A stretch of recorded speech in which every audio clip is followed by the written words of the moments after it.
নূরে নূর নবী মক্কা জমিনে যখন তিনি দাওয়াত দিচ্ছিলেন, ওই সময় আমার নবী দয়ার নবী খাদিজাতুল কুবরার ঘরে রাতের অন্ধকারে আসলেন। আল্লাহ নবী যখন খাদিজার ঘরে এসেছেন, আমার নবী বলেছিলেন, বিবি খাদিজা, ও বিবি খাদিজা, আমি রাসূলুল্লাহ এই রাতের বেলা আমি একটু আবু জাহিলের ঘরে ধারে যাব, আমি একটু আবু জাহিলের ঘরে যাব। আল্লাহ নবীকে আমাদের মা খাদিজা বলেছিলেন, ইয়া রাসূলুল্লাহ, ইয়া হাবিবাল্লাহ, আপনি আজ কয়েক রাত অনাহারে আছেন, আমি আপনার জন্য খাবার তৈরি করে রেখেছি, আপনার সেবা করার জন্য আমি তৈরি হয়ে আছি। আপনি এখন এই মুহূর্তে গভীর রাতে আপনি আবু জাহিলের ঘরের সামনে কিসের জন্য যাবে? আপনাকে দেখতে পেলেই তো আবু জাহিল আঘাত করবে, আবু জাহিলের দলবলের আপনার শরীরের উপরে আঘাত করবে। আমার নবী বলেছিলেন, ও বিবি খাদিজা, আমি নবী এই জন্য চাচা আবু জাহিলের কাছে যাব। আমি আবু জাহিলের কাছে অনেকবার দিনের দাওয়াত দিয়েছি, কিন্তু আমি নবী এই রাতের অন্ধকারে আমি আমার চাচাকে একাকী ডেকে, আমার চাচাকে আমার আল্লাহর একত্ববাদের বাণী, আল্লাহর কোরআনের বাণীটা আমি আবার পৌঁছে দিতে চাই। খাদিজাতুল কুবরা বলেছিলেন, ইয়া রাসূলুল্লাহ, আবু জাহিলের ভিতরে দয়া নাই, মায়া নাই, না জানি আপনার উপরে আঘাত করবে, আপনাকে কষ্ট দেবে, আপনি যাবেন না, যাবেন না। আল্লাহ নবী বলেছিলেন, ও বিবি খাদিজা, আমি রাসূলুল্লাহ এই জন্য আসি না, আমি এসেছি সকলের জন্য। জোরে বলুন, আমি রাসূলুল্লাহ, আমি পৃথিবীর জমিনে সকলের জন্য এসেছি, প্রত্যেকের কাছে আমি হিদায়াতের বাণীটা পৌঁছে দেওয়ার জন্য এসেছি।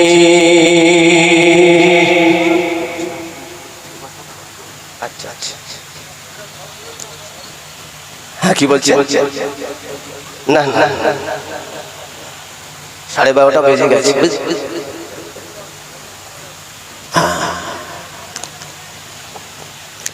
আম্মা জান খাদিজাতুল কুবরা যখন বলেছিলেন, আমার নবী রাহমাতাল লিল আলামিন নবী বলেছিলেন, খাদিজা তুমি ওই কথা বলো না। আমার নবী গিয়েছি চাচা আবু জাহিলের ঘরের ধারে গিয়েছি, কিন্তু আল্লাহ নবী শান্তির বাণী প্রচার করতে গিয়েছিলেন। উপরন্তু আবু জাহিল কি করেছিল? ঘর থেকে বার হয়ে বলছে, ভাতিজা তুমি এই জন্য এসেছো আমাকে ডাকতে, আমার ঘুমের ব্যাঘাত ঘটিয়েছো। অনেক অনেক বিস্তারিত আলোচনা। পরিশেষে আবু জাহিল একটা চাবুক নিয়ে ঘর থেকে বার হয়ে আসে। এসে আমার নবী বড় আশায় দাঁড়িয়েছিলেন যে ঘরে গিয়েছি, ওই চাবুকটা নিয়ে আল্লাহ রাসূলের নূরের চেহারার উপরে আঘাত করতে লাগলো। এত মার মেরেছে, আল্লাহ নবী বেহুশ হয়ে আবু জাহিলের ঘরের সামনে বেহুশ হয়ে পড়ে গেলেন। শরীরটা ক্ষত বিক্ষত, নূরের চেহারাটা রক্তে লাল হয়ে গেছে। অনেক দেরি হয়ে যাচ্ছে, আমার নবী বেহুশ অবস্থায় আছে। আম্মা জান খাদিজা দেখতে পারলেন না, তিনি পর্দার সঙ্গে ঘর থেকে বার হয়ে আবু জাহিলের ঘরের দিকে আসতে লাগলেন। আম্মা জান খাদিজা যখন তিনি এমন করে আসতে লাগলেন, আল্লাহর দরবারে কাঁদতে লাগে। ও আমার ভাইজানেরা, হযরত খাদিজাতুল কুবরা নবী তালাশ করতে লাগলেন। আল্লাহ নবী হুশটা ফিরে গেল। আমার নবী যখন হুশটা ফিরে গিয়েছে, আমার নবীর ওঠার মতো শক্তি ছিল না। আজকে আমরা সহজেই কোরআন পেয়েছি বাবা, সহজেই আমরা মুসলমানের ঘরে আল্লাহ আমাদেরকে পাঠিয়ে দিয়েছেন। আল্লাহর দরবারে লাখ কোটি শুকরিয়া আদায় করুন। আমাদের ভিতরে সেই ধৈর্য, সেই সবর নাই।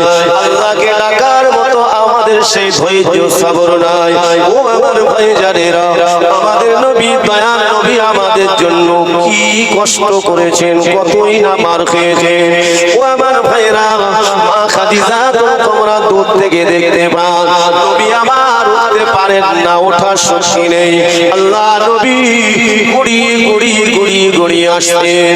ও আমার ভাইজানেরা, খাদিজাতুল কুবরা চোখ চোখটা পড়ে গেল বালুকোনার উপর দিয়ে যেন একটা পূর্ণিমার চন্দ্র যেমন তার থেকে শত শত গুণ উজ্জ্বল যেন ওই বালুকোনার উপর দিয়ে যেন গড়িয়ে গড়িয়ে আসতে লেগেছে।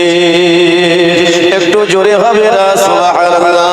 কেননা আমার নবী আল্লাহ পাক আল্লাহ তাআলা নূরের চেহারাটা এত উজ্জ্বল করেছিলেন।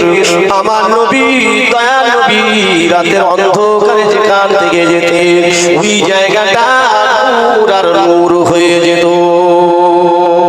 ও আমার ভাইরা, আম্মা জান খাদিজা ছুটে এসে বুঝতে পারলেন আমার দয়ার নবী ছাড়া কেউ না, মায়ার নবী ছাড়া কেউ না, রহমাতাল লিল আলামিন ছাড়া কেউ নয়। মনে হয় আবু জাহিল আমার নবীর উপরে আঘাত করেছে, অত্যাচার করেছে, এই না মনে করে যেই ছুটে আসলে দেখে আল্লাহ নবী মরুভূমির বালুকোনার উপর দিয়ে গড়িয়ে গড়িয়ে আসে। হযরত খাদিজা কুবরা ইয়া রাসূলুল্লাহ ইয়া রাসূলুল্লাহ বলে চিৎকার করে কাঁদতে থাকেন। আল্লাহ নবী বলেছিলেন বিবি খাদিজা খবরদার তুমি যেন বদদোয়া করো না। আমি নবী পৃথিবীর জমিনে এসেছি বদলা দেওয়ার জন্য নয়, বদদোয়া করার জন্য নয়। কেননা আমি রাসূলুল্লাহ, আমি পৃথিবীর জমিনে এসেছি আমার উম্মত উম্মতীদের জন্য এসেছি। জোরে বলুন সুবহানাল্লাহ। সেই নবীর উম্মত আমরা, তাই মুসলমান আপনাদের বলে যায় আল্লাহকে ভয় করে চলুন, মসজিদের সঙ্গে সম্পর্ক রাখুন, আপনাদের বাচ্চাদিগকে মূর্খ বানাবেন না, কোরআন থেকে যেন দূরে রাখবেন না, কোরআন শিক্ষা দেবেন। কেননা কোরআন শিক্ষা হলো ফরজে আইন। আল্লাহ নবী বলেছে যার ভিতরে কোরআন নাই তার ভিতরে কোনো কিছুই নাই। ও আমার ভাইজানেরা, আপনাদের বাচ্চাদেরকে কোরআন শিক্ষা দেবেন। পয়সা হয়েছে, অর্থ হয়েছে, একতলা ঘর হয়েছে, দুতলা ঘর হয়েছে, কিন্তু ঘরে নামাজই নাই। আমাদের ঘরের মায়েরা বোনেরা যদি ওই ঘরে নামাজ না পড়ে, নিজের বিবি যদি নামাজ না পড়ে, নিজের মেয়ে যদি নামাজ না পড়ে, ওই ঘরে যদি কোরআন তেলাওয়াত না হয়, দুতলা ঘর হয়েছে, একতলা দুতলা তিনতলা পাথর দেওয়া সুন্দর ঘর তৈরি হয়েছে, কিন্তু দুনিয়ার ঘর দুনিয়ায় পড়ে থাকবে, ওই ঘরের কোনো মর্যাদা থাকবে না। যদি কিনা ওই ঘরে নামাজি হয়, কোরআন পড়নেওয়ালা হয়, আমার আল্লাহ পাক ওই ঘরটা আপনার ওই ঘরটাকে আল্লাহ জান্নাতি ঘর বানিয়ে দেবে, শান্তির ঘর বানিয়ে দেবে। আমার আল্লাহ পাক বরকতি ঘর বানিয়ে দেবে, রহমতি ঘর বানিয়ে দেবে। তাই কোরআন বাদ দিয়ে চলবেন না। যখন কোনো জায়গায় যাবেন, রাস্তায় চলবেন, যা কিছু করবেন হিসাব করে করবেন, আগে চিন্তা করবেন কাজটা ভালো না খারাপ, আর নিজে নিজে আমার আল্লাহর কাছে সাহায্য চাইবে। নিশ্চিত আমার আল্লাহ হলেন সাহায্যকারী। আল্লাহ কবুল করেন। আল্লাহ আমাদের সকলকে যেন মওতের আগ পর্যন্ত ঈমানি হালতে দ্বীনের উপরে, শরিয়তের উপরে, কোরআন সুন্নাহর উপরে চলার তৌফিক। কেননা আমার নবী হলেন হায়াতুন নবী, জিন্দা নবী। আমার নবী মওতের পেয়ালা চেখেছেন, আমার নবী মৃত্যুর পেয়ালা চেখেছেন, কিন্তু আমার নবী পাক সাল্লাল্লাহু আলাইহি সাল্লামের রূহ মুবারকটা মালাকুল মওত যখন আমার আল্লাহ দরবারে নিয়ে গিয়েছিলেন, আমার আল্লাহ বলেছিলেন হে আজরাইল, আমার হাবিবের মওতের পেয়ালা চাকা হয়ে গিয়েছে, যাও যাও চলে যাও, আমার হাবিবের রূহটা আবার আমার হাবিবের শরীরের ভিতরে দিয়ে দাও।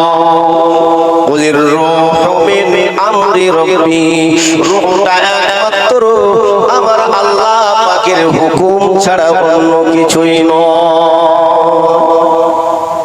প্রিয় মুসলমান, তাই আমার নবী হলেন জিন্দা নবী, আমার নবী দয়া নবী, নূর নবী। আমার শয়নের স্বপ্নে খাজা মঈনুদ্দিনকে দিদার দিয়েছিলেন, শুধু দিদার দেননি, আল্লাহ নবী বলেছিলেন খাজা মঈনুদ্দিন হুজুর তিনি ভারতবর্ষ চিনতেন না। আমার নবী বলেছিলেন, ও বাবা মঈনুদ্দিন, ও বাবা মঈনুদ্দিন, আমি রাসূলুল্লাহ তোমাকে জানিয়ে দিলাম, তুমি দ্বীনের দাওয়াত দাও, আল্লাহর কোরআনের বাণীটা জগতের বুকে তুমি প্রচার করো। যাও যাও, চলে যাও, ভারতবর্ষের জমিনে চলে যাও, ভারতবর্ষের জমিনে গিয়ে আল্লাহর কোরআন, আমার সুন্নাহটাকে, আমার আদর্শটাকে মানুষের কাছে পৌঁছে দাও। একটু জোরে হবে না সুবহানাল্লাহ? পৌঁছে দাও, যাও। খাজা মাইনুদ্দিন হুজুর স্বপ্ন দেখলেন। স্বপ্নটা কি? জোরে বলে, সত্য। আমার নবীর সুরাত কেউ নকল করতে পারে না। যিনি আমার নবীকে শয়নে স্বপ্নে দেখবেন, বিশ্বাস তিনি সত্য সত্যই আমার নবীকে দেখে ফেললেন। জোরে বলে, তো নবীকে দেখা কি সহজে হবে নাকি? যে নবীকে দেখতে চাই, আল্লাহ আমি ঘুমিয়ে পড়বো, নবীকে দেখা আমি দেখতে চাই, হবে? নবীকে দেখতে গেলে আমার নবী দেওয়ানা হতে হবে। আল্লাহর আল্লাহর নবী, দয়ার নবী, নূর নবী আমার মাইনুদ্দিন হুজুরকে স্বপ্ন যোগে দেখালেন। হুজুরের যখন ঘুমটা ভেঙে গেল, হযরত মাইনুদ্দিন হুজুরের ঘুমটা যখন ভেঙে গিয়েছে, হুজুর আমার, ইয়া রাসূলুল্লাহ, ইয়া রাসূলুল্লাহ, ইয়া রাসূলুল্লাহ বলে চিৎকার করতে থাকে। আমার নবীর মুহাব্বতে দেওয়ানা হয়ে গেলেন। হে মুসলমানেরা, হযরত মাইনুদ্দিন হুজুর আমার এই চিন্তা ভাবনা করছেন, আমি তো ভারতবর্ষ চিনি না, কিভাবে আমি যাব, কিভাবে আমি যাব? ও আমার ভাইজানেরা, তখন তো বাবা এরকম এখন যেমন আপনার কিনা জাহাজে প্লেনে যাওয়া যায়, কত রকম ভাবে যাওয়া যায়, তখন তো এরকম পরিস্থিতি ছিল না। হযরত মাইনুদ্দিন হুজুর চিন্তা করে, হুজুর আমার পরের রাত নেমে আসে, আমার আল্লাহ পাকের জিকির করে, কারণ আল্লাহর ওলি, আল্লাহর মাহবুব যারা তারা অধিকাংশ রাতটাকে বেছে নেয়। ও আমার ভাইরা, রাত জেগে জেগে আমার আল্লাহ পাকের জিকির করে। বর্তমান সময় আমরাও অনেক আল্লাহর বান্দা রয়েছে, আল্লাহর বান্দি রয়েছে, এরকম রাত আমরাও যাচ্ছি, ঠিক কিনা বলে? কিন্তু জায়গাটা সেই জায়গা হচ্ছে না। মোবাইল নিয়ে ব্যস্ত, মোবাইলটা যেন আমাদের কাছে প্রিয় হয়ে গিয়েছে। এই মোবাইল নিয়ে অনেক যুবক ছেলেরা হাটে বাজারে অন্ধকারে মাচাই খেলাবে, এমন করে বাড়িতে ঘুম আসে না, ফজর হয়ে যায়, মোবাইল দেখতে দেখতে রাত পার হয়ে যায়। এই জায়গাটা কোনো কার্যকরী হবে না। ওই জায়গাটা যদি আপনি আল্লাহর রাস্তায় যেতে পারেন, আল্লাহ জিকিরে যদি কাটিয়ে দিতে পারেন, নেক কাজে যদি কাটিয়ে দিতে পারেন, কোরআন পড়তে পড়তে, কোরআন পড়তে পড়তে যদি আপনি বিছানায় ঘুমিয়ে পড়েন, আল্লাহ জিকির করতে করতে যদি আপনি বিছানায় ঘুমিয়ে পড়েন, আপনার এই ঘুমটা আল্লাহ পাক ইবাদত হিসাবে কবুল করে নেবে। শরীরে শান্তি আসবে, আখিরাতে আল্লাহ নাজাত দেবে। ও বাবাজিরা, ও আমার ভাইজানেরা, হযরত মাইনুদ্দিন হুজুর তিনি আমার আল্লাহ পাকে জিকির করেন, আল্লাহর কোরআন পড়েন, আমার নবীর শানে দরুদ পড়তে পড়তে হুজুর আমার একটু তন্দ্রায় চলে গেলেন, ঘুমিয়ে পড়লেন। আবার নবী আমার, দয়ার নবী আমার আবার শয়নে স্বপ্নে দেখাতে লাগলেন, ও বাবা মাইনুদ্দিন, আমি রাসূলুল্লাহ তোমাকে জানিয়ে দিলাম, তুমি দেরি করো না, চলে যাও, ভারতবর্ষের জমিনে চলে যাও, গিয়ে আল্লাহ পাকের কোরআনের বাণীটা পৌঁছে দাও। মাইনুদ্দিন হুজুর তিনি স্বপ্ন দেখলেন, একই আমার নবী পাকের দিদার পেলেন, আল্লাহ রাসূলের দেওয়ানা আরো দেওয়ানা হয়ে গেছে। হুজুর তিনি আর থাকলেন না, তিনি বিদায় হয়ে গেলেন। তিনি মাতৃভূমি ছেড়ে দিয়ে চলে আসলেন কোথায়?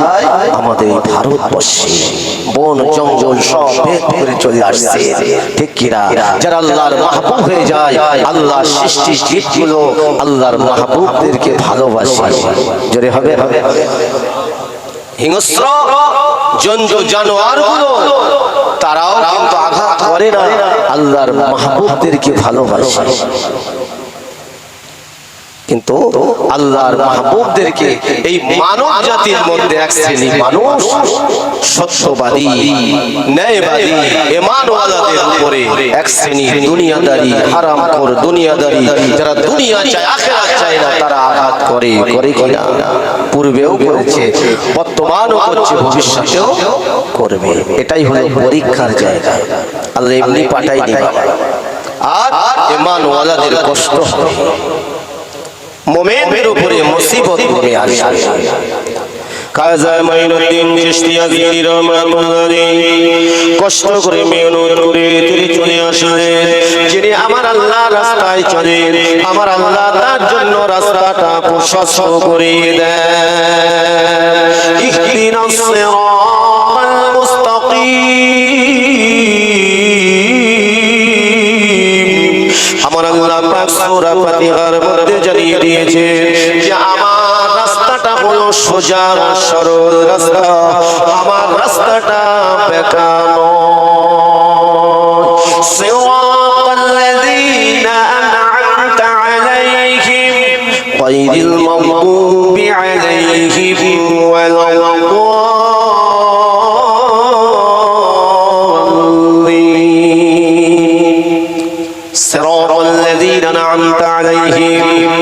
আল্লাহর কাছে এটাই বলতে হবে, আল্লাহ আপনি আমাকে আমাদেরকে ওই পথের পথিক বানান যারা আপনার ওই সিরাতাল মুস্তাকিমের উপরে চলে, যারা আপনার রাস্তায় বিদায় হয়ে গেছে।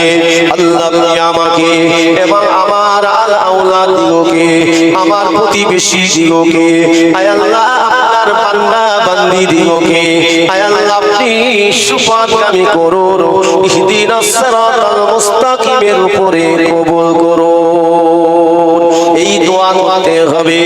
ও আমার ভাইজানেরা, আপনার উপরে যতই শত্রুতা করুক না কেন, কিন্তু ঈমানওয়ালা মানুষটা ওই শত্রুকে শত্রু ভাববে না। আল্লাহর কাছে এটাই বলবে, আল্লাহ আল্লাহ আপনি ওকে হিদায়াত দিন, আল্লাহ আপনি ওকে সিরাতাল মুস্তাকিমের উপরে পরিচালিত করুন। কারণ আমাদের নবী, দয়ার নবী, নূর নবী, হাবিবুল্লাহ, আমার নবীকে যারা কষ্ট দিয়েছিল, ও আমার ভাইজানেরা, সবথেকে বেশি কষ্ট দিয়েছিল আবু জাহেল, সবথেকে বেশি কষ্ট দিয়েছিল আবু লাহাব, সবথেকে বেশি কষ্ট দিয়েছিল আবু লাহাবের স্ত্রী উম্মে জামিলা। আমার নবী, দয়ার নবী একবারের জন্য বদদোয়া করেন নাই, উপরন্তু আমার আল্লাহ পাকের দরবারে হিদায়াতের দোয়া চেয়েছিলেন। একটু জোরে হবে না সুবহানাল্লাহ? কারণ আল্লাহ নবী, দয়ার নবী, নূর নবী মক্কা জমিনে যখন দিনের দাওয়াত দিচ্ছিলেন, ওই সময় আমার নবী, দয়ার নবী খাদিজাতুল কুবরার ঘরে রাতের অন্ধকারে আসলেন।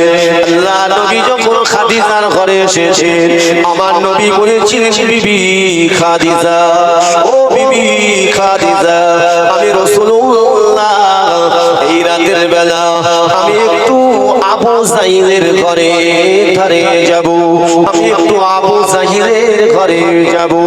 আল্লাহ নবীকে আমাদের মা খাদিজা বলেছিলেন, ইয়া রাসূলুল্লাহ, ইয়া হাবিবাল্লাহ, হুজুর আপনি আজ কয়েক রাত অনাহারে আছেন, হুজুর আমি আপনার জন্য খাবার তৈরি করে রেখেছি, আপনার সেবা করার জন্য আমি তৈরি হয়ে আছি। হুজুর আপনি এখন এই মুহূর্তে গভীর রাতে আপনি আবু জাহিলের ঘরের সামনে কিসের জন্য যাবেন? হুজুর আপনাকে দেখতে পেলেই তো আবু জাহিল আঘাত করবে, আবু জাহিলের দলবলেরা আপনার শরীরের উপরে আঘাত করবে। আমার নবী বলেছিলেন, ও বিবি খাদিজা, আমি নবী এই জন্য চাচা আবু জাহিলের কাছে যাব। আমি আবু জাহিলের কাছে অনেকবার দিনের দাওয়াত দিয়েছি, কিন্তু আমি নবী এই রাতের অন্ধকারে আমি আমার চাচাকে একাকী দেখি, আমার চাচাকে আমার আল্লাহর একত্ববাদের বাণী, আল্লাহর কোরআনের বাণীটা আমি আবার পৌঁছে দিতে চাই। খাদিজা কুবরা বলেছিল, ইয়া রাসূলুল্লাহ, আবু জাহিলের ভিতরে দয়া নাই, মায়া নাই, না জানি আপনার উপরে আঘাত করবে, আপনাকে কষ্ট দেবে, আপনি যাবেন না, যাবেন না। আল্লাহ নবী বলেছিলেন, ও বিবি খাদিজা, আমি রাসূলুল্লাহর জন্য আসি না, আমি এসেছি সকলের জন্য। জোরে বলুন, আমি রাসূলুল্লাহ, আমি পৃথিবীর জমিনে সকলের জন্য এসেছি, প্রত্যেকের কাছে আমি হিদায়াতের বাণীটা পৌঁছে দেওয়ার জন্য এসেছি।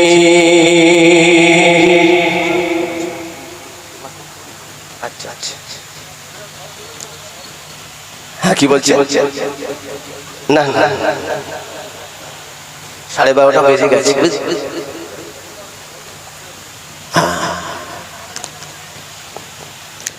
আম্মা জান খাদিজাতুল কুবরা যখন বলেছিলেন, আমার নবী রাহমাতাল লিল আলামিন নবী বলেছিলেন, খাদিজা তুমি ওই কথা বলো না। আমার নবী গিয়েছি চাচা আবু জাহিলের ঘরের ধারে গিয়েছি, কিন্তু আল্লাহর নবী শান্তির বাণী প্রচার করতে গিয়েছিলেন। উপরন্তু আবু জাহিল কি করেছিল, ঘর থেকে বার হয়ে বলছে, ভাতিজা তুমি এই জন্য এসেছো আমাকে ডাকতে, আমার ঘুমের ব্যাঘাত ঘটিয়েছো। অনেক অনেক বিস্তারিত আলোচনা। পরিশেষে আবু জাহিল একটা চাবুক নিয়ে ঘর থেকে বার হয়ে আসে। এসে আমার নবী বড় আশায় দাঁড়িয়েছিলেন যে ঘরে গিয়েছি, ওই চাবুকটা নিয়ে আল্লাহ রাসূলের নূরের চেহারার উপরে আঘাত করতে লাগলো। এত মার মেরেছে, আল্লাহ নবী বেহুশ হয়ে আবু জাহিলের ঘরের সামনে বেহুশ হয়ে পড়ে গেলেন। শরীরটা ক্ষত বিক্ষত, নূরের চেহারাটা রক্তে লাল হয়ে গেছে।